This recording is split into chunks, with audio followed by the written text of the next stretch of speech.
Heart failure, ये नाम सुनते ही दिमाग में क्या आता है? शायद यही कि दिल ने अचानक बस काम करना बंद कर दिया है। लेकिन असल में ये नाम थोड़ा सा धोखा देता है। तो आइए इस विश्लेषण में हम इसी धारणा को तोड़ते हैं और समझते हैं कि ये कंडीशन आखिर है क्या। और इस बारे में बात करना बहुत ज़रूरी है क्योंकि अकेले अमेरिका में ही 60 लाख से ज़्यादा लोग हार्ट फेलियर के साथ जी रहे हैं। ये एक बहुत ही कॉमन कंडीशन है, लेकिन इसको लेकर गलतफहमियां भी उतनी ही ज़्यादा हैं। तो सबसे पहले सबसे बड़ी गलतफहमी को ही दूर करते हैं। हार्ट फेलियर और हार्ट अटैक ये दोनों एक चीज़ बिल्कुल नहीं है।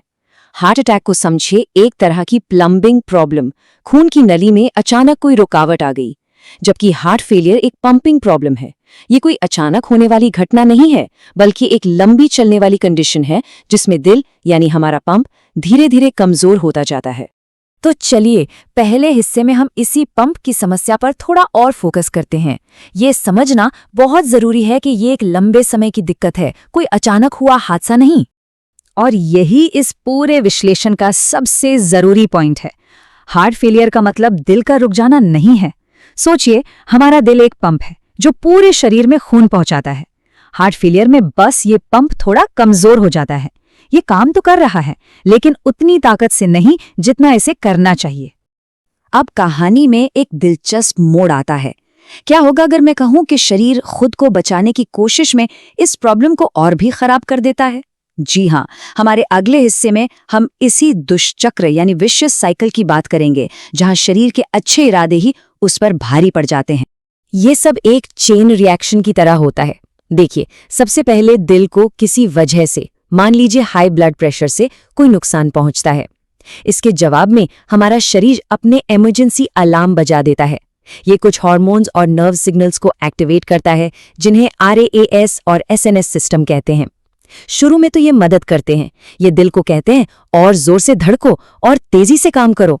लेकिन सोचिए, अगर किसी कमजोर मशीन को लगातार उसकी क्षमता से ज्यादा चलाया जाए तो क्या होगा? वो और भी ज्यादा थक जाएगी और भी ज्यादा कमजोर हो जाएगी। बस यही दिल के साथ होता है। इस प्रोसेस का एक साइंटिफिक नाम भी है, वेंट्रिकुलर रीमॉडलिंग।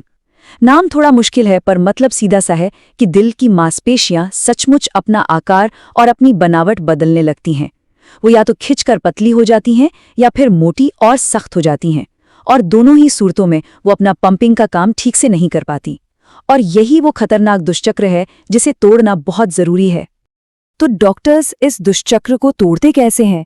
ये हमारे तीसरे हिस्से का टॉपिक है, आज के इलाज की कहानी। ये एक तरह से शरीर के अपनी ही सिस्टम को हैक करने जैसा है, ताकि उसे खुद को ही नुकसान पहुंचाने से रोका जा सके। पिछले कुछ दशकों में इलाज में जो तरक्की हुई है वो कमाल की है।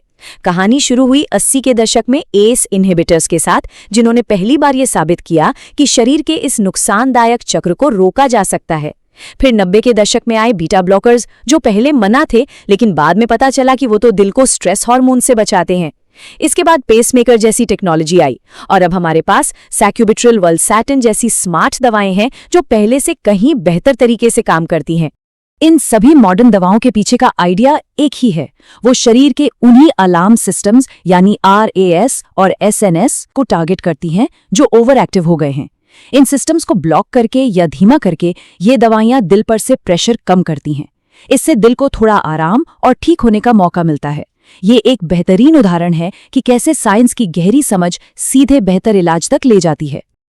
देखिए, साइंस और दवाएं तो अपने जगह हैं, लेकिन हार्ट फेलियर के मैनेजमेंट में सबसे बड़ी भूमिका उस इंसान की होती है जो इसके साथ जी रहा है।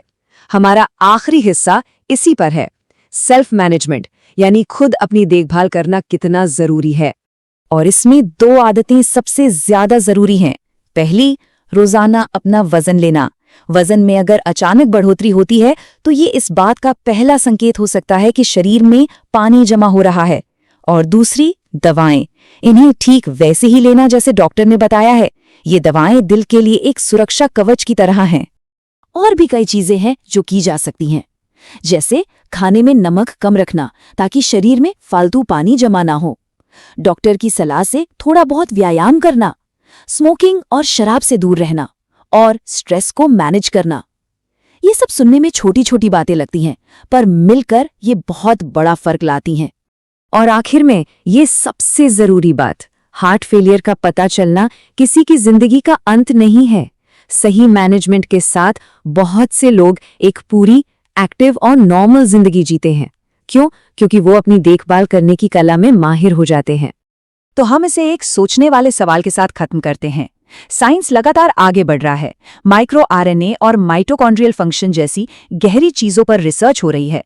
तो सोचिए, हार्ट फेलियर के इलाज में अगली बड़ी कामयाबी क्या होगी, और वो हमारे शरीर के इस जटिल सिस्टम को समझने का कौन सा नया दरवाजा खोलेगी।